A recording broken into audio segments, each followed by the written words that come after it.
मर जाएंगे लेकिन भीख मांगकर नहीं खाएंगे। इस बात को हमको समझना होगा।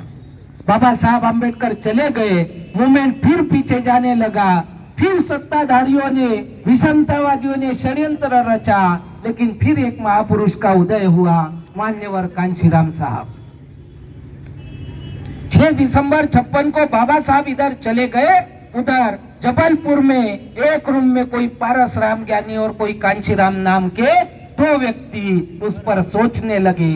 कोई पारस राम ज्ञानी सोचने लगा कि जो बाबा साहब आम्बेडकर हमारे लिए काम कर रहे थे, हमारे समाज के लिए काम कर रहे थे, आज वो गुजर गए। अब वो जब गुजर गए तो उनके कारवा का क्या होगा, उनके काम का क्या होगा। लोग सोचते होंगे कि बाबा साहब का काम आगे नहीं जाएगा, लेकिन मैं मानता हूं, मैं काम करूंगा, मैं अपने बीवी को तलाक दे दूंगा, मैं नौकरी छोड़ दूंगा और मैं बाबा साहब की मूवमेंट का काम करूंगा। ये वो पारस राम ज्ञानी कांशीराम साहब को बता रहे, और कांशीराम साहब कहते हैं कि भाई बीवी को तलाक मत दो। मैंने उसे बहुत समझाया तो उसने कहा कि ठीक है, मैं बीवी को तलाक नहीं देता, लेकिन मैं नौकरी छोड़ दूंगा, मैं अब कोई बच्चा पैदा नहीं करूंगा। तो जिएगा कैसे? तो ठीक है, मैं तुझे अपनी सैलरी में से हर महीने कुछ हिस्सा दूंगा। तो कांशीराम साहब, जो बाबा साहब आम्बेडकर ने इसी धम्म चक्र प्रवर्तन दिन के पर्व पर दूसरे दिन 15 अक्टूबर 1956 को कहा था, यदि मूवमेंट आपको चलानी है, यदि मूवमेंट आपको बढ़ानी है, तो मूवमेंट चलाने के लिए पैसों की जरूरत पड़ती है। तो पैसा कहां से आएगा? हमें तो हजारों वर्षों से इस देश में भिखमंगे बनाकर रखा है। अब कहीं जाकर थोड़ा बहुत स्वाभिमान हम लोगों में आया है या आएगा। आगे चल के तुमको नौकरियों के माध्यम से, रिजर्वेशन के माध्यम से नौकरियां मिलेगी तो थोड़ा बहुत पैसा आएगा। तो यदि इस बहुजन समाज का व्यक्ति अपने कमाई का 20वां हिस्सा मूवमेंट के लिए देता है, 20वां हिस्सा मतलब 5% होता है। यदि 100 रुपए कमाता है तो 5 रुपए वो मूवमेंट को दे दे तो मूवमेंट भी चलेगी और 95% में घर भी चलेगा। तो ये बाबा साहब ने कहा, लेकिन बात को नहीं किसी ने माना। लेकिन कांशीराम साहब ने इस बात को न जानते हुए पारस राम ज्ञानी को हर महीने अपने सैलरी में से 50% देने का वादा कर दिया।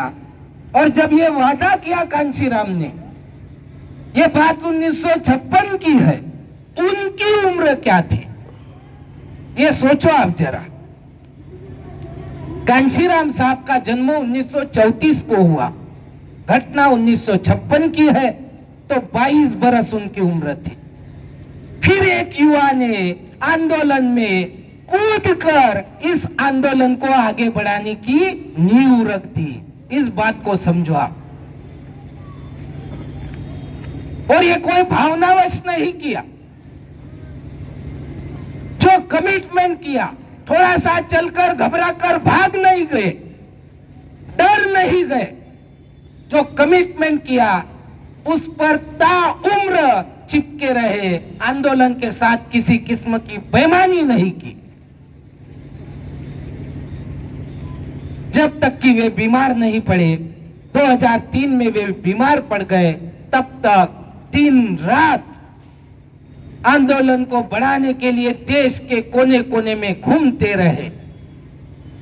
जब पैसे नहीं थे, गाड़ियां नहीं चला सकते थे, तो कहने लगे बहुजन समाज के पास साधन नहीं है, बड़े बड़े साधन नहीं है, गाड़ियां नहीं है, स्कूटर नहीं है, कार नहीं है, साइकिलें हैं। तो कहने लगे कि छोटे साधनों का बड़े पैमाने पर इस्तेमाल करेंगे आंदोलन को बढ़ाने के लिए। 4200 किलोमीटर साइकिल खुद चलाई लोगों को जगाने के लिए, उनमें स्वाभिमान जगाने के लिए, उनमें आत्मविश्वास जगाने के लिए। और यह आदमी चमार था, ये कन्वर्टेड चमार था, कांशीराम साहब चमार थे।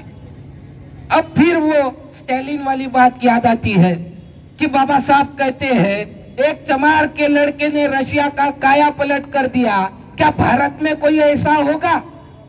तो कांशीराम के रूप में वो भारत का स्टालिन पैदा हो गया। वो आगे आ गया, इस बात को भी समझे।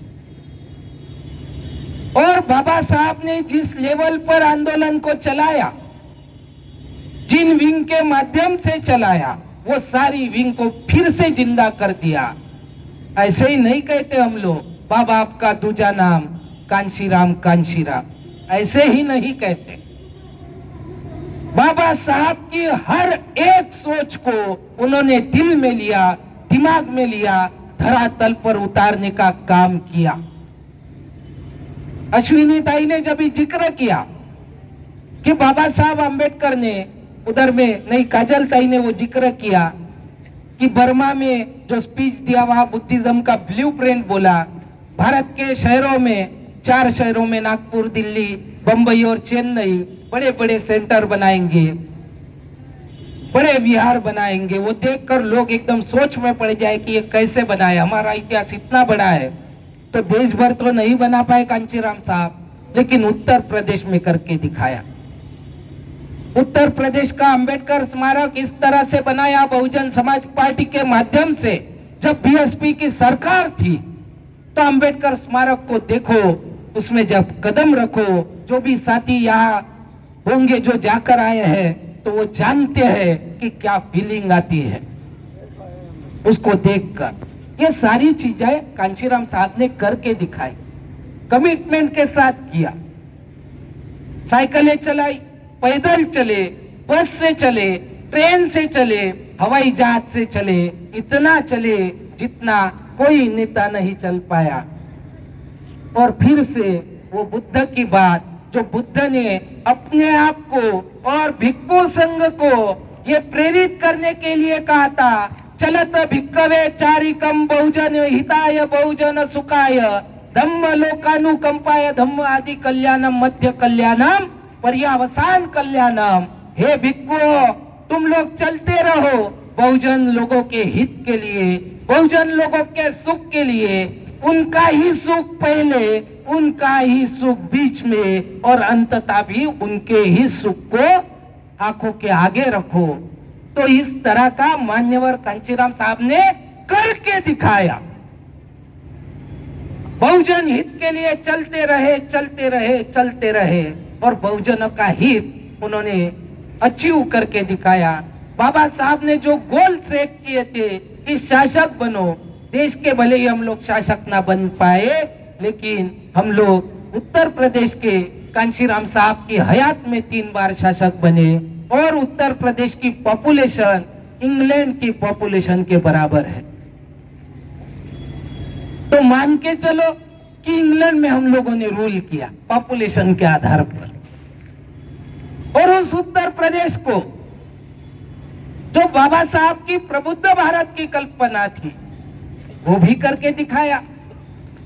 यहाँ हम लोग बनी बनाई बिल्डिंग के लिए 16 वर्ष तक हमने गवाए, कई युवाओं की जाने गई, कई लोग जेल में गए। कांशीराम साहब ने जिलों का नाम अंबेडकर नगर रख दिया। भाई आप एक बिल्डिंग के लिए 16 बरस भीख मांगते रहे, गलत संघर्ष करते रहे। मैंने आपके सामने एग्जाम्पल सेट किया कि यदि हम लोग सही संघर्ष करें, सही दिशा में सही तरीके से चले, तो हमें इस तरह की मांगने की और जान गंवाने की जरूरत नहीं पड़ेगी। जो चाहेंगे कर लेंगे। तो करके दिखाया, गौतम बुद्ध नगर करके दिखाया, जिला करके दिखाया। अशोक, सम्राट अशोक के समय में जो बड़ी बड़ी यूनिवर्सिटी थी, गौतम बुद्ध यूनिवर्सिटी के माध्यम से करके दिखाया, धरातल पर करके दिखाया। आप जाकर देख सकते हैं। तो इस तरह का हमारा आंदोलन है। युवाओं ने बहुत बड़ी भूमिका निभाई है, युवा होते हुए जुड़े हैं, और जो लोग आखिरी दम तक इस आंदोलन के साथ सही तरीके से लगे रहे तो कामयाबी मिली। मुश्किलें आई रास्ते में, हमारे भी रास्ते में आएंगे।